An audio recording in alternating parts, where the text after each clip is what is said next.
ஒரு சதுரடிக்கு 40,000 ரூபாய் 50,000 ரூபாய் போகக்கூடிய நம்ம இளம்பிள்ளையில 480 சதுரடி கொண்ட ஒரு வீடு வடக்கு பார்த்த மாதிரி சேலுக்கு வந்திருக்குங்க. ஒரு சதுரடிக்கு வெறும் 5,000 மட்டும் தான் சொல்றாங்க.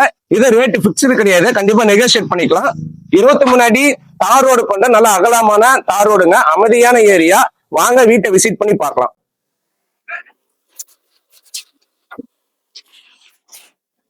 இந்த வீட்டுல 2 சர்வீஸ் கொடுத்துருக்காங்க. ஒரு தனித்தொழிலுக்கு உண்டான இபி சர்வீஸும் வீட்டு சர்வீஸும் இருக்குது. நல்ல அகலமான வீடு தாங்க. ஒரு கிச்சனும் ஒரு பெட்ரூமும் ஒரு ஹாலு ஒரு அட்டாச்சு பாத்ரூம்னு சொல்லி கொடுத்துருக்காங்க.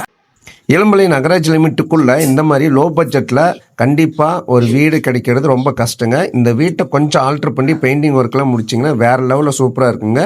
இது நம்ம சொந்தமாகவும் யூஸ் பண்ணிக்கலாம், இல்லை வாடகைக்கு வேணாலும் ஆல்ட்ரு பண்ணி நம்ம வாடகைக்கும் விடலாம். நல்ல வருமானம் வரக்கூடிய ஒரு வீடு தாங்க. இளம்பிள்ளையில இருந்து 600 மீட்டர் டிஸ்டன்ஸ்லேயே இந்த வீடு அமைஞ்சிருக்குங்க. நல்ல தொழில் ஏரியா தாங்க. இந்த வீட்டை விசிட் பண்றதுக்கு ஸ்கிரீன்ல இருக்கிற நண்பன் ரியல் எஸ்டேட் நம்பருக்கு கால் பண்ணிட்டு வாங்க. மறக்காம நம்மளோட இன்ஸ்டாகிராம் ஐடியை ஃபாலோ பண்ணிக்கோங்க, யூடியூப் சேனலை சப்ஸ்கிரைப் பண்ணிக்கோங்க.